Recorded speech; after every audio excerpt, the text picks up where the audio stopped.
Alors Pastef bi mu ñëwee ci nguur gi dafa affirmer très clairement que ne c'est un régime souverainiste et que diplomatie am da koy axer sur ses voisins booy fàttaliku rek président Diomaye bi muy soog a falu fan la njëkk dem Mauritanie bi mu jógee Mauritanie dem na Gambie bi mu jógee Gambie dem na Mali dem na dëkk yu bëri ci sous-région bi avant muy dem France dans le cadre de l'initiative du Gavi loolu c'est un message très clair bu mu envoyé à la population et aux observateurs sur ses ambitions sur le plan diplomatique mooy que ñun Afrique d'abord la ñuy lijjanti balaa ñuy jéem a wuti leeral leneen feneen c'est le seul président aussi bu ma gis parce que man yàgguma comme ni ñu koy waxee mu falu rek dem ci voisin bi yépp avant muy soog a génn réew mi bu ñuy seetlu en 2012 avec Macky Sall bi mu faloo son premier voyage c'était à l'extérieur et c'était en France ñun ba léegi le président Bassirou Diomaye Faye deful voyage officiel de visite en France c'est-à-dire voyage boo xamante li ko tax a jóg mooy dem gis Macron waxtaan ak moom voyage bi mu fa def c'était pour initiative Gavi bi deuxième bi c'était pour les Jeux olympiques loolu li muy signifier dafa bëri mooy que ne Pastef de manière générale li mu privilégié mooy la diplomatie africaine te loolu lu am solo la que ce soit la diplomatie économique comme la diplomatie politique lu am solo la parce que selon les chiffres les pays africains ne collaborent pas assez sur le plan économique booy xool les chiffres sur les échanges économiques c'est moins de 5%. Sur le plan politique également bokk na ci li tax dëkku africains yi du ñu juboo ci lu bëri mooy que ne y a pas suffisamment de diplomatie politique entre les pays africains te loolu justement un gouvernement comme le gouvernement du PASTEF dafa nekk di ci liggéey pour non seulement juboo ak ay voisins yam parce que tey Sénégal boo juboowulee ku mel ni Mali boo juboowulee ak ku mel ni Gambie ku mel ni Guinée-Bissau maanaam pour ñu fragiliser pour ñu maanaam sooxantal la ci wàllu sécurité wala ci wàllu politique dafay yomb léegi nag ñoom approche boobu la ñu am mooy fexe ba juboo ak say dëkkandoo balaa ngay seeti leneen feneen. gis nañ itam ci beneen fànn bi ki fi nekkoon njiitu réew di Macky Sall yi tamit daanaka moom mu ngi dem fu bëree bëri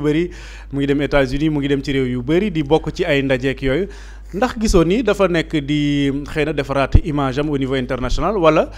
lu normal la en tant qu'ancien chef d'État. Alors d'abord lu normal la parce que un ancien chef d'État boo xasee ba retraité nekk sa kër sa résidence di recevoir sa pension li nga mën a def rek mooy voyager di entretenir sa amitié yi nga jotoon a am bi ngay nekk président di étendre sa réseau bi nga jot a am bi ngay nekk président loolu c'est tout à fait normal yow tamit yaa ko wax da nga ne redorer son image bien entendu am na ci parce que bu ñu fàtte ni il y a quelques mois le gouvernement avait sorti avait fait une conférence de presse wax ni maanaam les finances publiques ni ñu ko gérer entre 2019 et 2024 dafa doy waar FMI ñëw confirmer ko léegi FMI bi mu ko confirmer rek dafa nekk benn tâche boo xamante ne dafa nekk ci image wu Macky Sall parce qu'il est considéré comme le président qui a eu une dette cachée qui a caché une dette de plus de 4 000 milliards mu nekk loo xamante ne nii il faut mu rattraper ko looloo waral bon suma gis-gis mu nekk di voyager initiative bu am mu dem maa ngi dégg sax sama benn kal fan yi muy wax naan Macky Sall de benn tubaab buy anniversaire sax su ko invité mu dem ndax dëgg la wala du dëgg on sait pas mais quoi qu'il en soit nu ngi gis ne il est très actif actuellement sur le plan international pour di participer ci initiative yu bëri pour redorer son image ça c'est clair. bu ñuy wax un jeune président retraité koo xam te maanaam nekkatul président souvent gars yi dañuy xalaat à une carrière internationale est-ce que le président Macky Sall ak li nga xam te xew na Sénégal une dette cachée li fi xew noonu yëpp wàllum répression ak yooyu noonu ndax mën na am njeexital tey ci la carrière de Macky Sall au niveau international. Alors bon c'est très difficile de se prononcer sur ce sujet mais il est clair que booy xool. Il a du mal justement à intégrer certaines organisations parce que après scandale ou gestion des finances publiques da ngay gis ne li mu bokk na ci yi mu def mooy quitter le partenariat des 4P là bi ko Macron faloon après voilà pacte de Paris pour les peuples voilà mu dem ensuite am na initiative bu mu demoon au niveau de l'ONU mais boobu tamit déggatoo ci lu bari je crois qu'il est pas très actif là-bas yeneen mais man li ma gis mooy na fondation Mo Ibrahim. Exactement fondation Mo Ibrahim mais loolu maa ngi gis ne que ce soit les enseignants fi ma bokk que ce soit les associations de la société civile et même les observateurs nee nañu on ne comprend pas un président qui a été accusé de corruption qui a été accusé de détournement de deniers publics même si c'est pas prouvé et qui est un président qui a été accusé de cacher une dette aussi colossale pour son pays nan la mën a intégrer une fondation qui lutte justement contre qui milite justement pour la transparence donc loolu c'est une incongruité boo xamante ne nii maa ngi gis ñu koy dénoncer ñu bëri mais quoi qu'il en soit il est clair que moom li mu bëgg mooy avoir une carrière internationale bu réussie am na sax ñuy wax ne li mu bëgg par-dessus tout mooy nekk secrétaire général de l'ONU waaye loolu nag lu difficile la parce que il faut remplir yenn critères yu bëri il faut nga am benn légitimité bi et il faut également yenn états yi soutenir la te puisque justement bu ñu fàtte ne le président Macky Sall il y a une plainte contre lui au niveau de la CPI loolu defoon nañ ko en 2023 je crois avec l'avocat Juan Branco te dossier yooyu yëpp man jàpp naa ne bokk na si li nga xamante ni mën na tax carrière internationale am ralentissement bu baax a baax d'autant plus que ñu ngi wax des processus de mise en accusation émanant du député Guy Marius Sagna ak conséquences yi mu war a am yëpp incha allah bu ñu demee ba ci kanam. dañuy desandikuwaat fii nii Pape Ousmane Thiaw wax ci lu jëm ci wàllum diplomatie régionale ak ambition yi nga xam te ni xëy na Sénégal daf koy am au niveau africain ak yu demee noonu gis nañ fan yële ñu génn ki nga xam te moom moo di Amadou Hott mu bëgg a nekk njiital Banque africaine de développement le 29 mai bi ci la ñu war a jàll ci élection yi mais réew yu bëri ci biir Afrique dañu commencé di ko won gannaaw gis nañ ñu fan yi rek Bénin soutenir na candidat bu Mauritanie def na noonu yi tamit Côte d'Ivoire te bu ñu delluwaatee ci ginnaaw itam gis nañ ni daanaka lu mel noonu moo xawoon a daal Augustin Senghor bi mu bëggee dugg ci biir FIFA lan mooy waral di tax yenn saa yi ñun doomu Sénégal yi bu ñu dee xëccoo poste yu mel noonu pour ñu am soutien biir Afrique dafay jafe. alors loolu li koy waral bëri na d'abord am na li ñuy wax la pluralité des candidatures parce que tamit boo jëlee exemple FIFA rek il y avait 14 candidatures mais 14 candidatures yooyu daf ci bëri candidatures yoo xamante ñoo bokk même région c'est bu ma naan région je parle dans le cadre de la CEDEAO à part Augustin Emmanuel Tine il y avait un candidat pour le Bénin il y avait un candidat pour la Mauritanie je crois bien il y avait un candidat pour la Côte d'Ivoire si je ne me trompe. Exactement Augustin Senghor oui voilà te loolu dafay waral candidat bu nekk sa zone géographique daf lay soutenir léegi bu fekkee ni sa benn candidat moo am par zone géographique foofu vote bi dina yomb mais bu fekkee plusieurs candidats moo am dans une zone géographique là c'est un peu plus compliqué parce que dafa am pays yoo xamante ni ñu ngi dans la même zone géographique mais bokkuñu intérêt stratégique et la même remarque s'applique à la candidature de Amadou Hott qui est connu comme étant un profil très compétent mais boo xoolee il y a eu 6 candidatures par rapport à la banque à la BAD mais d'ailleurs il y a un candidat mauritanien et un candidat algérien qui sont privilégiés le candidat Ousmane Kane de la Mauritanie et le candidat Razak je crois de l'Algérie qui sont privilégiés parce que am na ñoo xamante dañoo jàpp ni ñoom preuve yi ñu def mooy candidat yi mu wax preuve yi ñu def war nañu mën a jiite la BAD d'autant plus que le candidat Amadou Hott dañu gis ne Mauritanie soutenir ko et Côte d'Ivoire soutenir ko te surtout Côte d'Ivoire bi nga xam ne siège bu BAD fa la ne maanaam voix am dafay prépondérant. À cela s'ajoute également le Bénin qui officiellement ne soutiendra pas le candidat Amadou Hott donc li ñu mën a wax foofu mooy Amadou Hott il a toutes les compétences et l'expérience nécessaires pour gérer la BAD mais pour des raisons de stratégie diverses exactement et pour des raisons également mooy li mu évoqué ci wàllu géographie bi parce que da ngay gis benn zone am plusieurs candidats pour la BAD il y a le candidat de la Mauritanie de la Mauritanie du Bénin justement et de la Sierra Leone moo tax da ngay gis ne maanaam zone géographique yi nekk en Afrique de l'Est et en Afrique australe ñooy ëpp chance pour wala même au Maghreb tout à l'heure j'ai évoqué la candidature de l'Algérien ñoom ñooy ëpp chance parce qu'ils sont soutenus par leur zone géographique également s'ajoutent les puissances parce que bul fàtte ne États-Unis am na ay intérêt au niveau de la BAD et le Moyen-Orient aussi am na ay intérêt au niveau de la BAD et les États-Unis et le Moyen-Orient ne soutiennent pas forcément le candidat sénégalais. Le Moyen-Orient, d'après les informations yi ma am, soutient plus la candidature de l'Algérie et les Américains ont une petite préférence pour le candidat de l'Afrique australe. Loolu dafay bokk ci li nga xamante ni mooy wàññi les chances du candidat Amadou Hott malgré le soutien du Sénégal et malgré également son expérience. Est-ce que soutien extérieur yi nga xamante ni c'est en dehors de la région est-ce que le pays daf koy déterminer wala ci ça se limite au niveau des compétences de la personne qui se porte candidat? Compétence bien entendu, mais la compétence ne suffit pas dans ces milieux où le lobbying maanaam lobbying ak intérêt daf ci peser bu baax te loolu sànq maa ngi koy wax dafay évoquer un véritable problème que nous souverainistes parce que d'idéologie si souverainiste dañ koy soulever. Banque africaine de développement la ñu wax donc pourquoi les États-Unis devraient avoir autant d'influence dans une banque africaine de développement et le Moyen-Orient devrait avoir maanaam ñu war a am autant d'influence dans une banque africaine de développement ba war a mën a décider kan moo koy jiite. Je crois que loolu dafay indiwaat la question éternelle de la souveraineté surtout économique de nos confédérations maanaam CEDEAO, UEMOA, BOAD, BAD ba ci Union africaine nan nañu mën a def ba lépp loo xamante ni ay initiative la lu ñu war a mën a def sur le continent africain ñu koy financer suñu bopp à 100% parce que loolu tant que defoo ko am na décision yu bëri yoo xamante ni doo ko mën a jël de manière souveraine et indépendante. est-ce que lan la war a tekki ñu ne réew bi doomam moo nekk président BAD wala beneen organisation bu demee noonu est-ce que am na lu mu njeexital ci biir réew mi. Oui, c'est évident prestige la. tamit sag la ci dëkk bu mel ni Sénégal nga ne Amadou Hott moo nekk président de la BAD bien entendu il fait partie de l'ancien régime mais kenn xamalu ko par rapport à ce qui est en train de se passer si reddition des comptes kenn xamalu ko un dossier compromettant sag la boo xamante ne nii doon na mën a maanaam fierté la bu am solo boo xamante ni Sénégal waroon na ko mën a am si par rapport à son élection. Il y a d'autres enfants du Sénégal yoo xamante ñoo nekk ci yeneen organisation comme à l'IFC avec le grand Makhtar Diop l'institution la finance internationale mooy organe banque mondiale boobu il y a Makhtar Diop qui est là-bas et c'est une fierté pour le Sénégal. Ça veut pas forcément dire nag que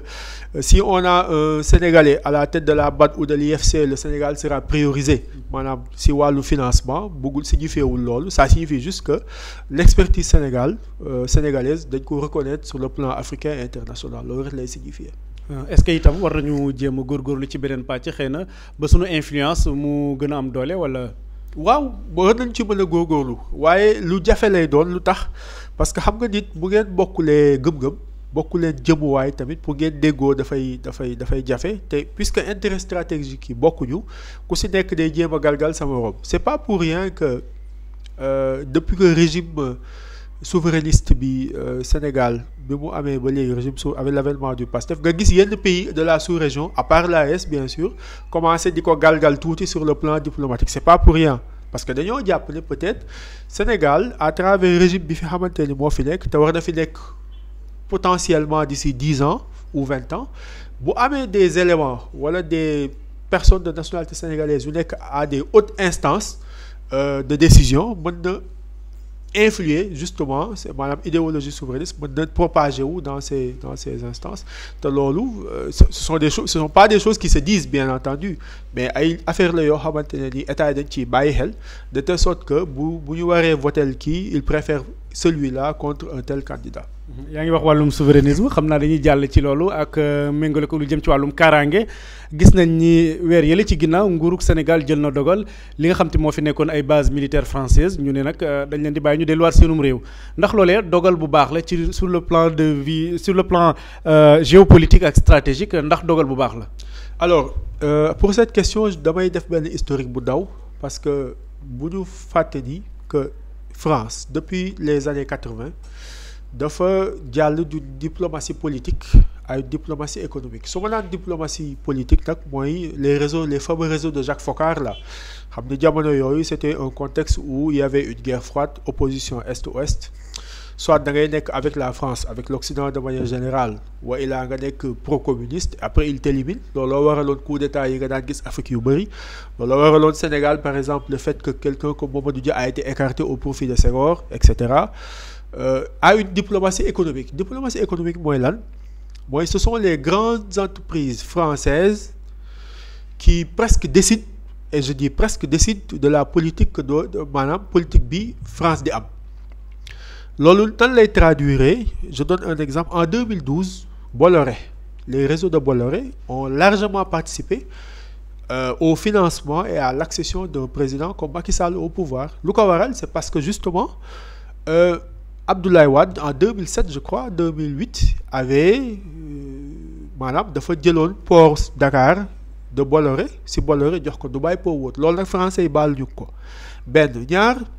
dafa fexe woon ba présence mu ne militaire français yi dañuy dem ñaari erreur entre guillemets taxoon na ba France jàppaleetu ko woon taxoon na ba am na yu bëri xew si dëkk bi France moo nekkoon ci gannaaw ba finalement mu daanu en 2012 léegi diplomatie économique boobu nag moo waral maanaam les grandes entreprises comme Eiffage Bolloré mooy Orange société yooyu bokk na ñoom ñooy presque dicté nan la Élysée war a considérer un tel pays ou autre maanaam pays boo xamante ni yow da ngay yaatal entreprise française yi yombalal leen lu bëri pays boobu da ngay gis da ngay xaritoo ak France pays bi nga xamante ni nag daf ko jafel loolu wala di jël marché yooyu di ko jox chinois yi wala turc yi wala ñeneen da ngay gis ne France du la jublu trop léegi nag bi ma defee constat boobu ba pare damay def benn nuance bu ndaw nuance bi mooy actuellement la France n'a plus les moyens de sa politique lii mooy dëgg France amatul capacité bu ko permettre mu influer de manière militaire ou de manière diplomatique bu ma naan diplomatique damay def entre parenthèse mu ndaw mu wax ne Macron dafa supprimer le corps des diplomates réformer ENA loolu li muy signifier dafa bëri parce que dafa yàgg am une longue tradition de diplomate yu daan nekk Afrique xam africain yàgg dundoo africain yi looloo waral France lu bëggaan a def Afrique da daan yóbbu parce que xamoon na si ñan lay jaar ba yegg fa léegi nag malheureusement d'ailleurs Macron waxoon na ko y aura la fin de l'abondance boobu mu ngi jaar ci la fin justement de l'influence de la France si Afrique mu ngi jaar également par la fin de la présence militaire française en Afrique de l'Ouest parce que ñaari ñoo ànd soit c'est avec l'économie soit c'est avec les armes maintenant les deux benn amatu ci impact bi mu waroon a am parce qu'il y a les Chinois qui sont en train de gratter beaucoup de parts de marché les Russes également notamment dans l'AES la Turquie également et d'autres pays yoo xamante comme le Brésil yoo xamante am nañu ay intérêt Sénégal wala si yeneen dëkk yi moo tax France nekk di dellu gannaaw boo gisee retrait yi nga xamante ni moo am en Afrique de l'Ouest que ce soit Sénégal parce que bu fekkee AES dañ leen dàq Tchad aussi dañ leen dàq mais bu dee Sénégal bien entendu le président Bassirou Diomaye Faye il a exprimé clairement que la souveraineté mënta am à travers une présence militaire étrangère on est d'accord mais France tamit dem na ba comprendre à un moment donné que ne maanaam présence militaire li mu lay yàqal moo ëpp li mu lay indil parce que tant que nit ñi ñu ngi gis ne da nga leen envahir sur le plan militaire parce que c'est une présence envahissante loo mën ci wax tant que nit ñi ñu ngi gis ne da nga leen envahir sur le plan militaire pour nga juboo ak ñoom day jafe donc retrait bi bon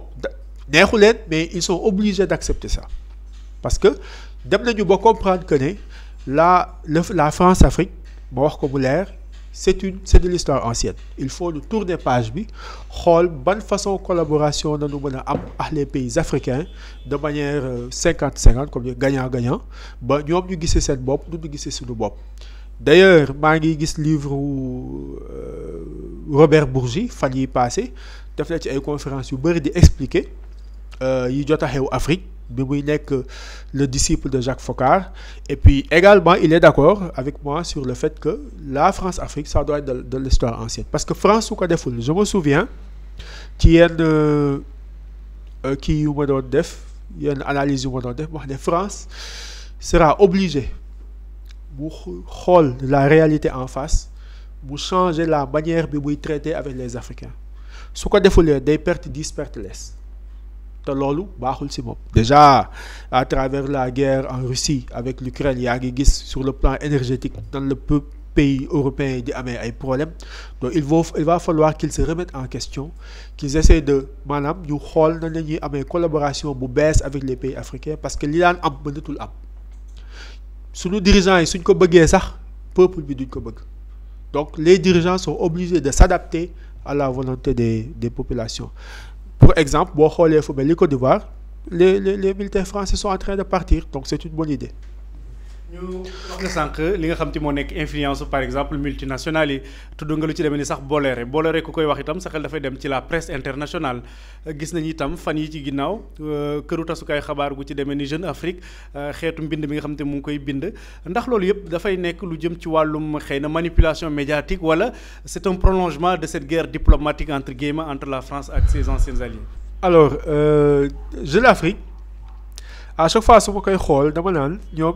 je crois qu'ils vivent toujours dans les années 60 parce que c'est comme s'ils se trompaient d'époque. Jeune Afrique ñun xam nañu quelles étaient ses méthodes depuis très longtemps am nañu sax suñu chroniqueur wala benn analyste bu siiw bu xamante nekkoon na fa déboires yi bu fa jot a am xam nañu ko notamment en Guinée mais Jeune Afrique à chaque fois sooy xool da ngay sentir que ne dafa bëgg continuer di nekk le bras armé de l'impérialisme français au Sénégal et même un peu partout en Afrique te loolu mënatul ne à chaque fois je leur dis vous vous trompez d'époque li nu mën a def wala Jeune Afrique mën ko def mooy fexe ba accompagner les transitions en cours en Afrique dans l'AES ce sera un peu plus difficile parce que je crois amatuñu fa autorisation mais dans des pays comme la Côte d'Ivoire comme le Sénégal comme d'autres pays mën nañu accompagner parce que nan la tudd Jeune Afrique nan la mën a def accompagner la jeunesse africaine malheureusement li ngay gis c'est pas le cas te boo xoolee articles yi ñuy génn da ngay sentir que ne il y a une petite pression qui s'exerce bu ñuy jéem a exercer sur les dirigeants des pays que ce soit de l'AES comme du Sénégal ou ailleurs dont l'objectif justement est de les maanaam pour ñu ranger wu parce que voilà di wax ne oui il y a des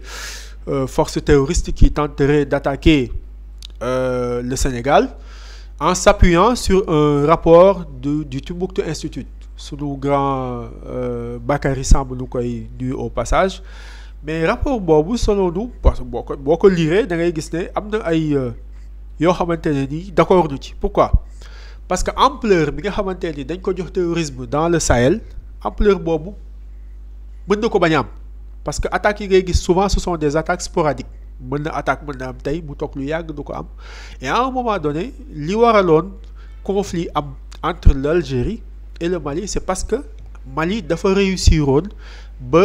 maanaam dàq terroristes yu bëri ñu daw dugg biir Algérie le sud de l'Algérie et le constat c'est que la plupart de ces terroristes sont de nationalité algérienne donc Algérie du nangu récupérer ce problème parce que ça peut lui poser des problèmes de sécurité intérieure donc ni muy def mooy fexe ba refiler la patate chaude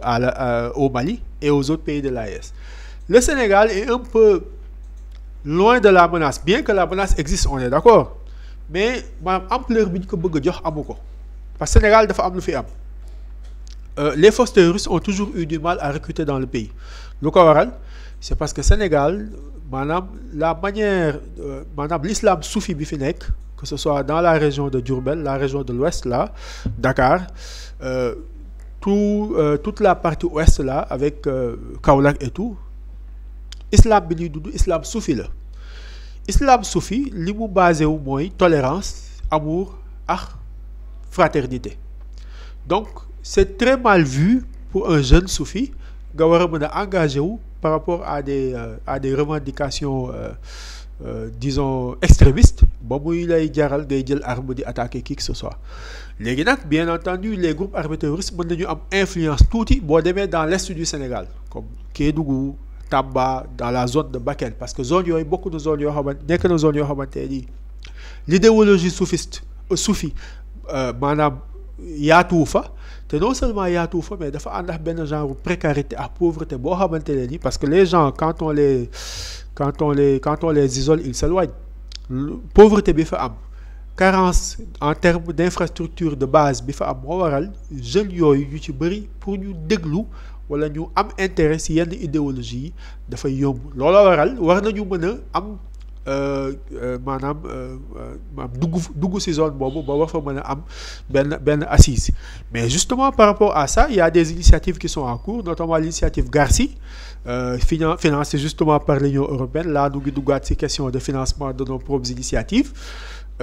ñu ngi nekk di leen topp bu baax et à chaque fois bu fa incursion amee wala sax ay déplacement suspect da ngay gis suñu force de l'ordre yi que ce soit la gendarmerie ou l'armée teel a intervenir pour neutraliser leen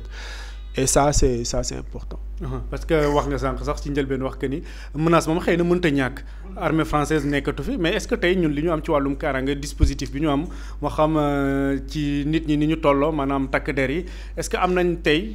loo xamante mën na tax daal ba menace boobu noonu ñu war ko mën a maîtriser ba sécuriser suñuy frontières. alors là aussi dinaa defaat tuuti histoire parce que c'est important pour nga mën a comprendre lu bari li nga xamante ni moom koy xam. si bi moom ngay dund instant bi il faut nga référer à l'histoire Sénégal notamment la partie qui part de la Mauritanie jusqu'à Bakel dafa am une barrière naturelle sur le plan sécuritaire parce que c'est une barrière naturelle mooy le fleuve tey jii est-ce que imaginer nga ay groupes terroristes jógee le sud de la Mauritanie dugg Sénégal def ñaawteef traversé waat dem day jafe si ñoom sur le plan logistique parce que xam nga ñoom ñu si bëri ay moto la ñuy yor pour ñu traverser waat delluwaat Mauritanie wala beneen dëkk boo xamante ni fleuve moo ñu séparé entre temps mën nañ leen jàpp looloo waral du côté du nord partant de Saint-Louis jusqu'à Bakel c'est difficile nga gis menaces yi duggee côté boobu léegi nag c'est du côté du Mali entre Bakel et Kédougou que la menace se fait le plus sentir d'ailleurs am na ay écho yu ma jot que ne amoon na ay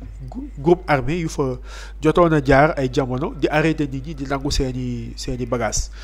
xaw ma ay terroristes xaw ma duy terroristes mais quoi qu'il en soit c'était des armés c'était des gens armés te nekkuñu ay militaires donc qu'est-ce que ça veut dire donc loolu pour nga gérer ko il faut juste collaborer avec le Mali il faut collaborer avec le Mali faire en sorte que maanaam képp kuy transiter foofu wala lépp luy transiter foofu nga mën ko vérifier ba mu wóor la ne du ay armes déjà te du ay nit yoo xamante ni seeni bëbët nekkul loo xamante ni luy lor askan bi la loolu c'est important. xam naa dañuy desandikuwaat ci loolu ba léegi gis nañ fi mu toll nii li nga xam te ni moom moo nekk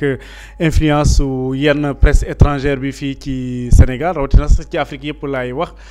ndax loolu itam daanaka dafay xaw a ñëwaat ci question bi ma la posé woon léegi rek ba léegi ndax c'est une activité de journalistique boo xam te bu ñuy pratiquer la wala mënees na jàpp itam ba léegi ni prolongement lu jëm ci wàllum xëy na arme diplomatique la bu yenn puissance yi di yor. alors bon comme ni ko waxee tout à l'heure arme diplomatique bon soft power am na hard power am na arme diplomatique arme de pression waaw moyen de pression par rapport à certains pays sànq wax naa ko nee naa la am na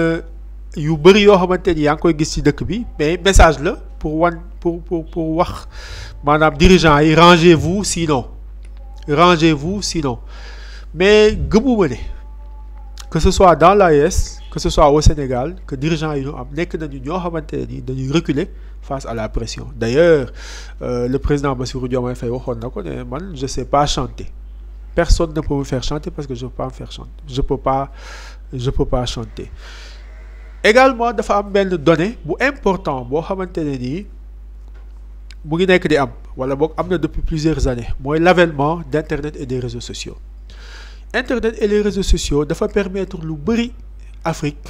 ci 5 ans yi jàll booy xool l'accession au pouvoir des militaires dans l'AES a été largement facilitée par les réseaux sociaux au Sénégal la révolution populaire bi fi am a été largement facilitée par les réseaux sociaux loolu li muy signifier mooy médias classiques yi que ce soit les journaux les radios et les télévisions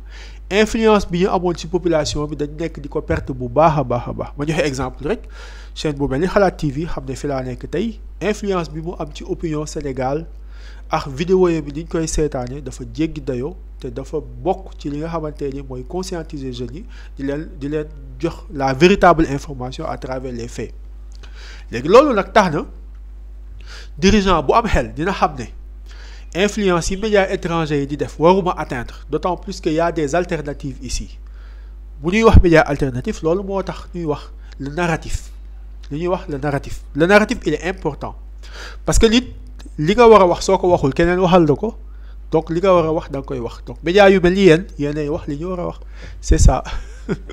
jërëjëf Pape Ousmane Thiaw xam naa ba la ñuy dem comme actualité oblige démb ci àjjuma yem ak juróom-ñetti fan ci weeru mai réew bu ci demee ni France mu ngi doon célébrer la fin de la deuxième guerre mondiale ak la victoire des alliés bu ñu wax les alliés nag sunu xel dafay dem ci les tirailleurs sénégalais gis nañ nguur gi nga xam te moo fi nekk politique bu yees bi nga xam te jël na ko ngir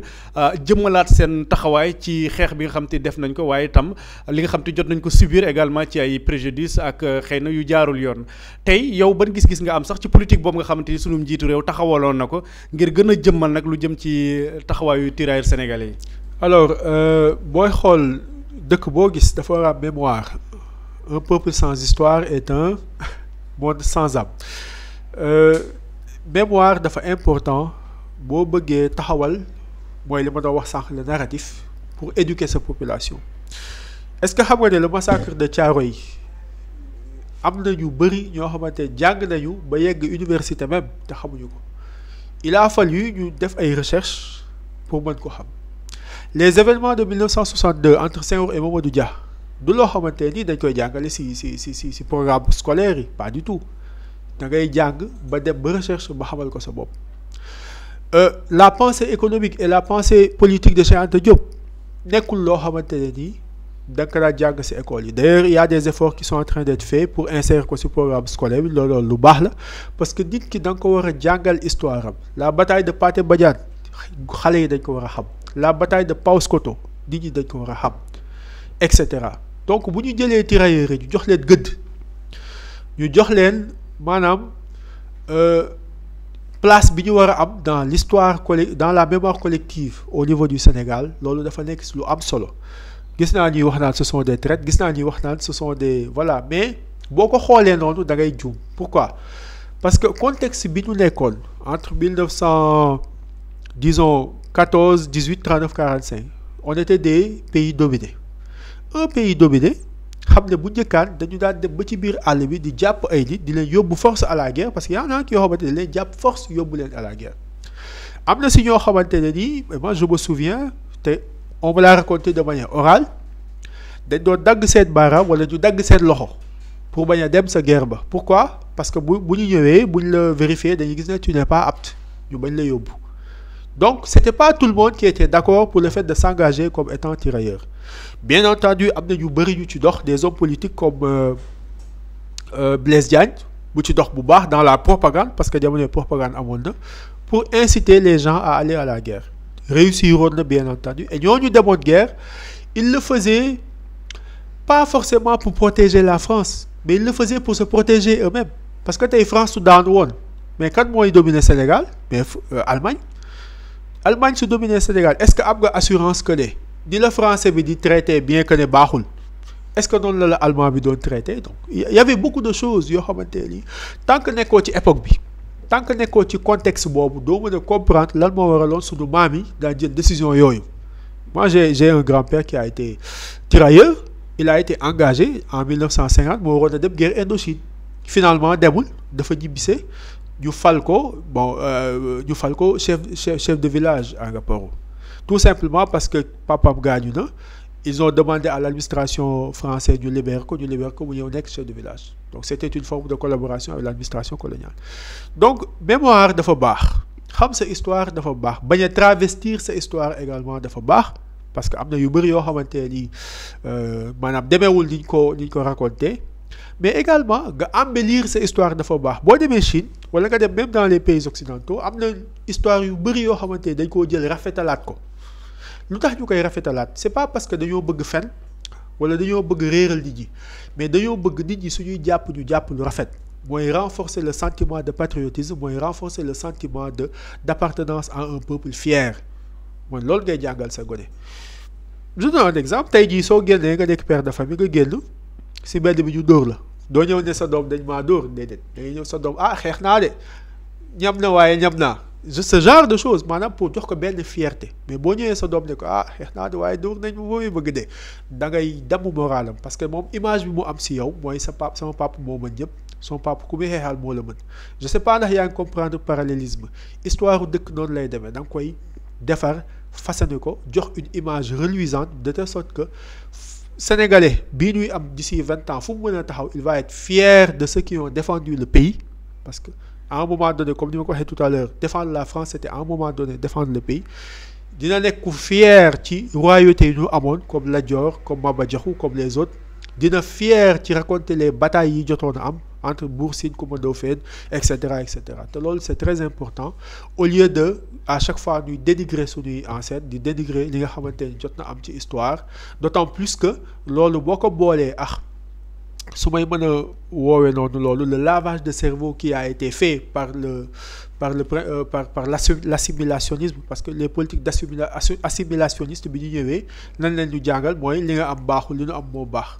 da ngay bàyyi sa africain lu nga tubaab lu pour ñu jàpp ne tey civilisé loolu soo ko boolee ba pare ñu lay xeebloo sa histoire di la xeebloo say maam mais duñ ci génn. est-ce que au-delà de ce travail de mémoire ak de commémoration est-ce que waruñu am benn volonté politique boo xam ne bu gën a poussé la par exemple fi may waxee mooy gis nañ fu demee ni France lu ci demee ni ay armistice ak yeneen bés yi dañuy màggal les tirailleurs sénégalais yi nekk foofu ñoo koy def ak les africains yi fa nekk dem naa ci cimetière bu nekk benn ville bu ñuy woowee Lectoure autorités yi nekk ci ville bi ne ñoom am nañu par exemple acte de naissance yu tirailleurs yi nga xam te ñoom la ñu enterré ci carré militaire bi nekk ci biir cimetière boobu noonu et que bu état bu Sénégal xëy na defoon ay démarches avec l'état français mën nañu dem ba ñu jox leen documents yooyu wala sax ba penser à transférer corps yi fi nga xam te moom moo nekk Afrique même bu nekkee lu compliqué peut-être ak yooyu est-ce que donc waruñu gën a pousser travail bi ba jéggi sax mémoire ak commémoration dem ci yeneen i actes. oui bien sûr man moom loolu gëm naa ni war nañu mën a aller plus loin. par rapport à effort yi ñuy def yëpp pour am une mémoire collective saine par rapport aux tirailleurs et tout Sénégal déjà am na yu bëri yoo xamante ne jot na fi xew te xamuñu nan la demee le massacre de Thiaroye quoi qu'on puisse dire lépp leerul donc il faut que l'on fasse en sorte que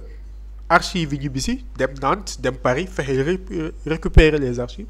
pour avoir la véritable histoire du massacre de Thiaroye soo ci paree am na histoire yu bëri yoo xamante ni jot na xew Sénégal te tubaab yi bind nañu ko mais nun nu fexe nu ko amee parce que lépp collaboration la ak waxtaan tey jii France n'a aucun intérêt à préserver certaines informations yoo xamante ni xew na depuis 100 ans certes benn problème am na ci mooy soo ko indee mën na am yuuxu dina jëf fuñ ko fogoowul parce que am na ñu ci bëri ñoo xamante ni taxawaay bi ñu amoon ci histoire bu ñu ko doon raconter tey seeni sët duñu kontaan. c'est comme li nekk di xew Sénégal rek li xew 2021 ba 2024 tey bu ñu demee ba 2050 di ko raconter am na ñoo xamante ni seen sët duñu kontaan mais c'est comme ça l'histoire ne connaît pas de maanaam ku nekk sa posture la lay raconter bien entendu li nga xamante ni ñun ñëpp moom la ñu bokk mën nañu fexe ba rafetal ko mais ku si nekk sa responsabilité devant l'histoire da nga ko war a assumer te ni nga koy assumer nag mooy ñu wax dëgg léegi après peut-être réconciliation dina am réintégration dina am et cetera mais loolu dafa war a am donc man gis naa ne démarche yi état bi war a def déjà li mu def 2024 bi ci les tirailleurs le massacre de Thiaroye c'est déjà une bonne chose mais il faudrait aller au-delà fexe ba restituer une bonne partie de l'histoire du Sénégal ñu fexe indi ko ci suñuy archives ba pare même su fekkee dañ koy denc ba ñu bëri duñ ko gis sax ñu def ko. comme on est peut-être en train de faire avec les objets d'art. wala absolument la même démarche. alors fi ñu koy jeexalee mooy lu jëm ci wàllum géopolitique ba léegi reconfiguration li nga xam te moom moo nekk xëy na Afrique de l'Ouest ban place la ci Sénégal war a taxaw ak lan moo war a nekk jéego yi. alors Sénégal comme ni ma ko waxee bi may tàmbali dafa am image boo xamante ni daf ko am ba pare préserver ko. J'ai des amis que ce soit camerounais Côte Ivoirien ba léegi gëmuñu ni Sénégal traversé na li mu traversé 2021 ba 2024 te tàkkul ba léegi loolu daf leen jaaxal donc ils se disent que oui soit vous êtes chanceux soit vous avez prière comme ils le disent donc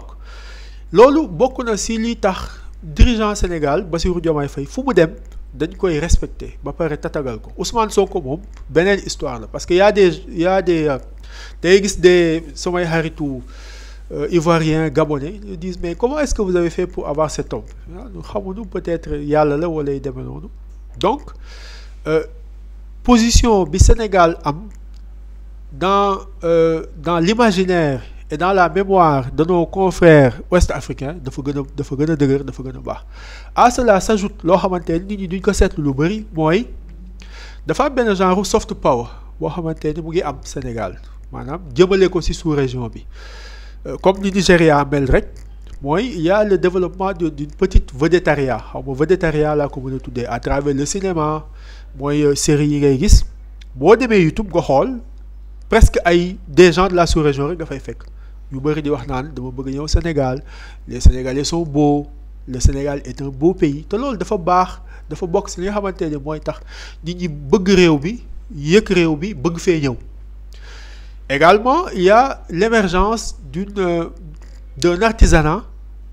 un peu luxueux pour ne pas dire luxe carrément mais c'est-à-dire un luxe made in Sénégal à travers des marques yoo xamante ne mënuma leen tudd que ce soit sac wala dàll wala leneen mais da ngay gis ne sous-région bi ñu ngi ciy commandé bu baax di ci jënd di ci bëgg parce que dañu commencé di identifier wu par rapport à la culture sénégalaise dañu commencé di identifier wu par rapport à la manière de vie même des Sénégalais te loolu je pense que gouvernement war na mën a accompagner ces acteurs bu baax pour ñu mën a doxal li ñuy wax ci géopolitique wala ci relation internationale le soft power différent du hard power mooy l'influence fexe ba influer sous-région bi pour ñu gën di gën di tatagal Sénégal di mën di gën di accaparer wu la culture sénégalaise te loolu justement dafay tax saa bu ñu amee candidat ci pour mu jiite yenn institutions yi au niveau continental ou sous-régional dafay gën a yomb. jërëjëf xam naa li ñuy cërale woon ci waxtu jeex na bàyyi la nga tàggatoo.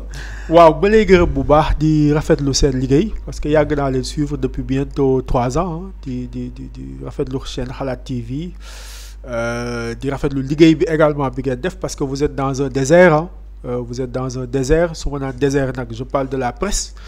su ma naan désert également par rapport à la presse mooy li tax ñu naan journaliste li tax ñu naan journal li tax ñu naan média maanaam booy xool presque gisatuñu ko ci univers médiatique bi te ñu ngi gis ne fu mel ni Xalaat TV ñu ngi ciy remplacer maanaam les chaînes traditionnelles bu baax te ñu ngi leen di encourager ci liggéey bi di ñaan yàlla rek mu gën a yokk justement audience yi gën a yokku maanaam portée bi ngeen am également dépasser largement les frontières sénégalaises incha allah. jërëjëf mu nekkoon monsieur Pape Ousmane Thiaw nekk jàngalekat gëstukat ci wàllum science politique ak analyste risque et sécurité moo ne woon gënu ayu bés bi ci seen émission càmbari hebdo di leen jaajëfal bu baax a baax ci teewlu gi jërë ngeen jëf.